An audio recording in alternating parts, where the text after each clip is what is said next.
Tout-Puissant,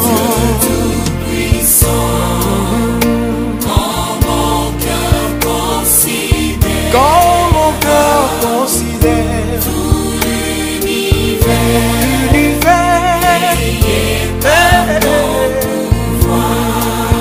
le ciel d'azur,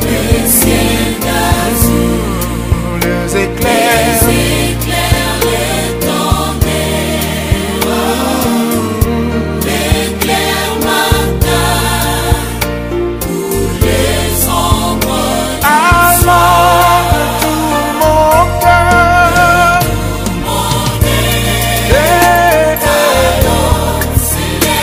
se lève un chant pour toi, mon roi.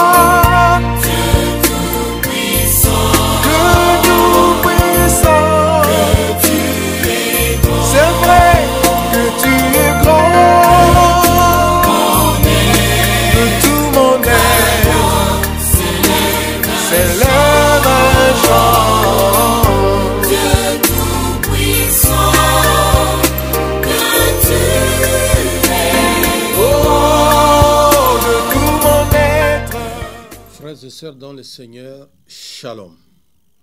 La grâce de Dieu est toujours là et c'est avec joie et allégresse que nous nous retrouverons encore ce matin. La parole de Dieu qui fera l'objet de notre prédication est tirée de deux textes. Le premier dans le livre des Actes des Apôtres au chapitre 9, les versets 31 à 42, nous fait voir le ministère de Pierre à Lyde et à Joppé, où il y a eu respectivement la guérison du paralytique aîné et la résurrection de Tabitha, et le second dans l'évangile de Jésus selon Jean, au chapitre 6, les versets 60 à 69, nous parle de la confession de Pierre. Ces deux textes peuvent nous surprendre à première vue, surtout le premier, mais ils nous laissent un enseignement sans équivoque que les apôtres proclament à la fin de l'évangile qui venait d'être lu. Ce message est le suivant. À la question « Vous voulez vous aussi partir ?» Pierre répond en disant « Seigneur, à qui irions-nous? Tu as les paroles de la vie éternelle. » Un fil conducteur relie le premier texte, c'est-à-dire les textes tirés du livre des Actes des Apôtres au chapitre 9, versets 31 à 42, et celui de l'évangile de Jean au chapitre 6, versets 60 à 69. C'est Pierre qui proclame sa confession en Jésus. Il proclame aussi sa confiance en Jésus. De ces textes, nous avons relevé pour notre part ce matin 3 leçons à partager, à savoir 1. Un Pierre surprenant, 2. Une confiance fondée, et enfin 3. Un chemin ouvert. Première leçon, un Pierre surprenant. On voit dans les souvenirs que le merveilleux livre des Actes des Apôtres relate ici, dans ces textes, un Pierre transformé. Le Pierre peureux qui régnait Jésus est devenu pratiquement le chef des apôtres qui parcourt la Palestine et qui ne peut pas s'empêcher, comme il l'a dit devant les autorités juives, de proclamer que le Jésus qu'ils ont crucifié est ressuscité, qu'il est vivant et agissant. Les miracles comme ceux de la guérison d'aînés et de la résurrection de Tabitha qui sont racontés dans ces récits de Luc sont des signes qui invitent à porter le regard vers les disciples dont Pierre, et les apôtres se disent disciples. Eux n'ont rien à prouver, ils ne sont que les messagers. On peut rester un peu mystifié par l'élan qui est présent dans le début de l'Église, mais c'est un fait. Les apôtres et les premiers chrétiens étaient remplis du Saint-Esprit et laissaient toute la place à la puissance du Christ ressuscité. Pierre en est l'exemple le plus frappant. Abattu par la passion de Jésus, qui le voit régner son maître, il se relève par la grâce du Saint-Esprit et désormais, il ne s'arrêtera plus. Comment comprendre l'expansion si rapide du message de Jésus et des communautés chrétiennes après la Pentecôte? La réponse à cette question serait la confiance fondée. La confiance fondée qui fait l'objet de la deuxième leçon. Une confiance fondée. Sur quoi est fondé cet élan? La réponse pourrait prendre plusieurs directions, mais elle tient en un mot, la confiance. La confiance totale en une personne qu'ils ont connue, qu'ils ont touchée, mais surtout en qui ils ont cru de toute leur force. Jésus pour eux n'est pas seulement un frère, un ami, un maître, il est la révélation de Dieu au monde. Il porte le message de Dieu au monde. Il incarne dans le monde l'amour de Dieu pour chacun et chacune.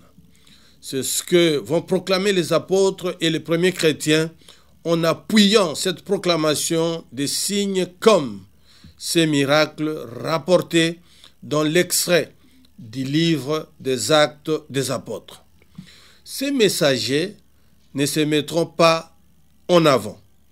Ils ne se présentent pas eux-mêmes comme les envoyés du Père, mais bien plutôt comme les serviteurs du véritable envoyé, du Saint, de l'unique sauveur que Dieu donne à ses enfants, du Saint de Dieu, comme le dit Pierre.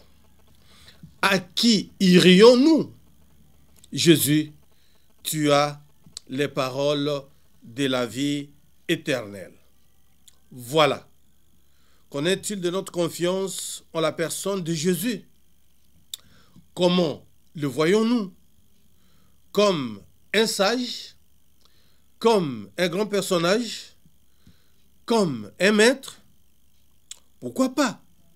Jésus est tout cela, mais il est à la base de tout cela, le Fils aimé en qui le Père a mis toute sa confiance et qui porte nos vies devant le Père en nous associant à lui et en faisant de nous des fils et des filles de Dieu. Quelle beauté de notre vocation humaine et chrétienne, devenir de plus que Dieu a voulu pour nous toute éternité dans son amour de Père. Un chemin ouvert, c'est la troisième et dernière leçon. La parole de Dieu, dans ces deux textes lus ce matin, met devant nos yeux la foi des apôtres, les piliers de l'Église et premiers témoins du Christ ressuscité, comme vous le voyez. Comment l'ont-ils vécu? C'est le mystère de leur cheminement. Chacun le fait à sa façon, guidé par le Saint-Esprit, comme Pierre. Celle-ci se manifeste dans le quotidien, bien simplement parfois, sans miracle éclatant, mais avec ce miracle d'amour, de don, de compassion.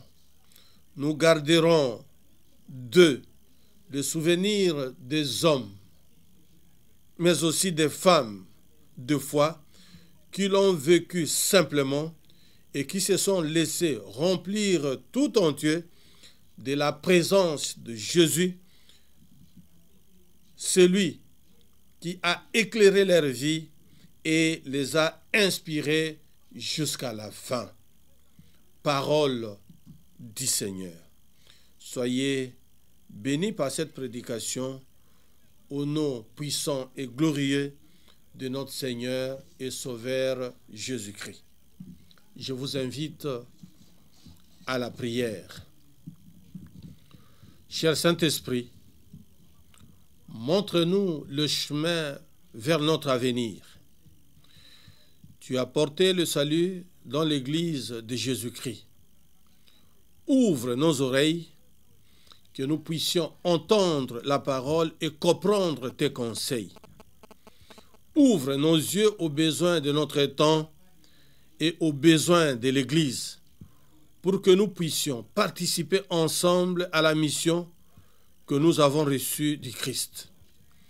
Libère-nous de tout ce qui nous empêche de suivre ce chemin.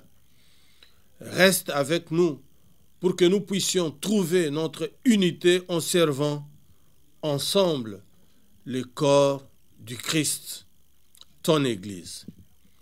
Viens, cher Saint-Esprit, donne-nous la vie nouvelle. Au nom de Jésus, notre Seigneur, notre Sauveur, nous avons prié. Amen. Bonne journée dominicale à tous et à toutes. Révérend docteur Raymond Angendu Mungenzo, pasteur de l'ECC, 13e CBFC Gombe, et le contact 081 56 76 768 01 56 76 768. Que le Seigneur vous bénisse.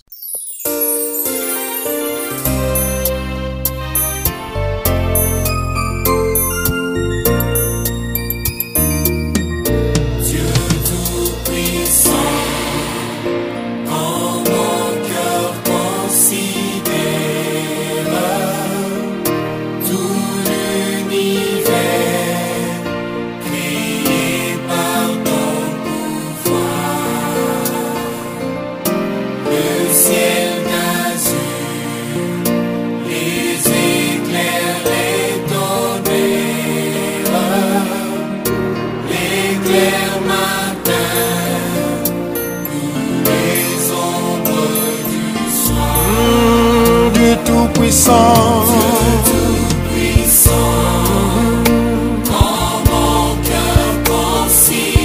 quand mon cœur considère tout l'univers,